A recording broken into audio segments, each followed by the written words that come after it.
We heard your comments. We're doing this for you. In 2001, Vin Diesel changed the world with 7 words. You owe me a 10-second car. I owe you a 10-second car. It wasn't born all that special, but it became a movie star. It was the car that you could customize down to the molecules and turn into a f***ing missile. And ever since it put Dom Toretto to shame in the first Fast and Furious, it's helped define car culture the world over. Here's everything you need to know to get up to speed on the Toyota Supra.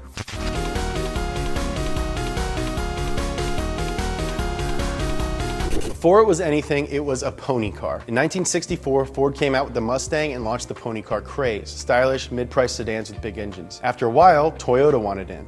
I'm ready to go in, Coach. Just give me a chance. And they rolled out their rear-wheel drive Celica in 1970. The car went through a few variations over the years, and in 1978, the Celica line produced the Celica XX. Or Dos Equis in Spanish. I don't always engineer high-performance sedans, but when I do, I prefer Dos Equis. Toyota North America's division didn't like the name, so they renamed it the Celica Supra instead. The Supra was a more powerful version of the base car. In fact, its hood had to be made longer. Why? Because Toyota took the legendary engine from their famous 2000 GT sports car from the 60s called the M engine and gave it 2 extra cylinders just for the Supra. Now Toyota always stands for reliability and dependability, just like me. But unlike me, it doesn't stand for fun and excitement. So who do you think helped them engineer this new machine? I don't know. Lotus, a British car maker in the 1970s. And you know when you put the words British and 1970s in the same sentence, you always get quality, right? I don't think so. I don't think so. I don't think so. So Toyota Supras got to be more awesome and Lotus Excels got less faulty parts. But they still broke down. I mean, their Lotuses, nobody can fix a Lotus. Between Toyota's engineering prowess, Lotus's high-speed expertise, and a new 6-cylinder engine, the end result was a car that was meh. Not amazing, not terrible, but you know, gold star for effort. In 1981, the original A40 Celica Supra was updated to a new model, the A50. And for whatever reason, nobody liked the term A50 in the US, so American journalists just started calling them Mark IIs, because America, we do what we want. Toyota never used this terminology, yet the style caught on, and now most people around the world refer to Supras by their mark. Oh, hi, Mark. Otherwise, the A50, the Mark II, just kind of went along. And just like the first car, it was meh. Then in 1986, it was at last time for the Supra to break free. As they updated the model again, Toyota split the Celica and the Supra into different lines. This was the A70, or as everyone calls it, the Mark III. Featured a souped-up version of the M engine, but you couldn't really tell because it gained a lot of weight, 500 pounds. That guy in a little coat. So with the extra weight, the Mark III at the beginning really wasn't that much better than the Mark II. Meh. In 1987, for my 2nd birthday, someone at Toyota slapped a turbocharger on the engine, creating the 7M GTE, a legend, the very last and very best of a remarkable engine line dating back to the 60s. An inline-6 producing 230 horsepower, the 7M Turbo was so good that someone else at Toyota decided to rebrand the car as a new variant, the Supra Turbo. And this was the moment that the Supra began living up to its name. The Supra Turbo's integrated rear spoiler made it look like something out of Star Wars, and its speed made it look like something out of Star Wars. Suddenly, the Supra was a car that you wanted. And then in 1992, the Mark III evolved into its final form. A brand new performance inline-6 for sports cars, the 1JZ. It blasted past the old engine and created the fastest and best version of this era of Supra. A tuned-up version of this was called the Twin Turbo R. With its release, the Supra was no longer just alright. It was Alright. this was it, the pinnacle, the peak. It couldn't get any better than this, could it?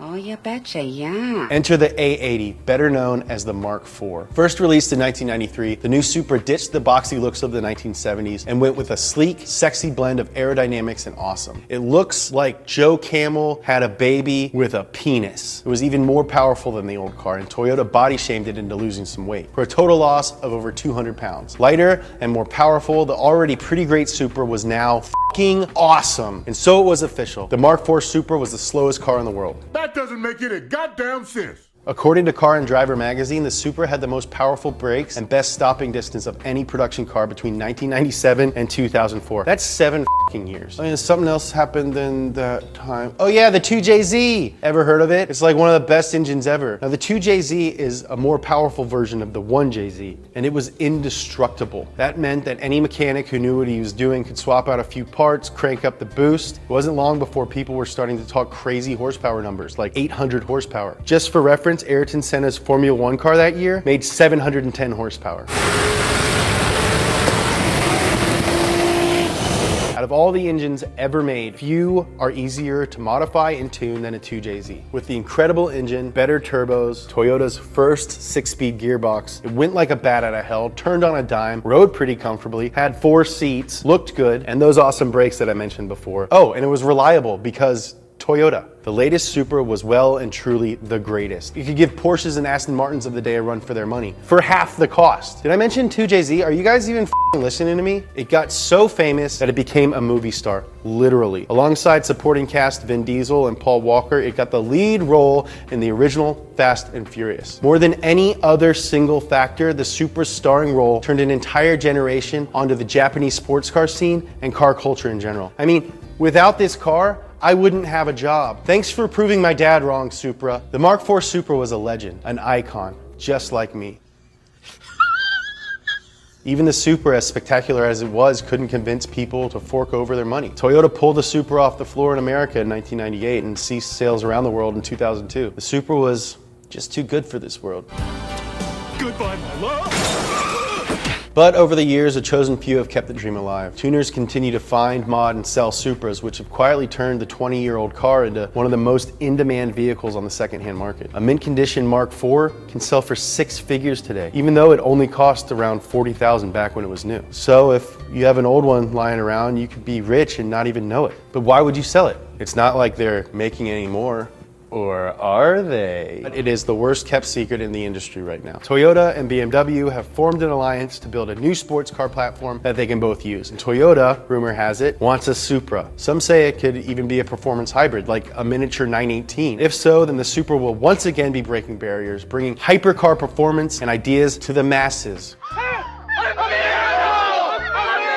Whatever Toyota does or doesn't do next, the Supra of old stands tall as one of the all-time greats of the industry. But a mid-range Toyota that was available for the masses, based off an old sedan with an engine that was too heavy, it's one of the best cars ever made. That's everything you need to know to get up to speed on the Toyota Supra. Please subscribe and comment below. What cars do you want to see us cover next? What did I miss in this video? What is your favorite Mark IV Supra ever? Mine is probably the Veilside Kit one. Do I look sweaty?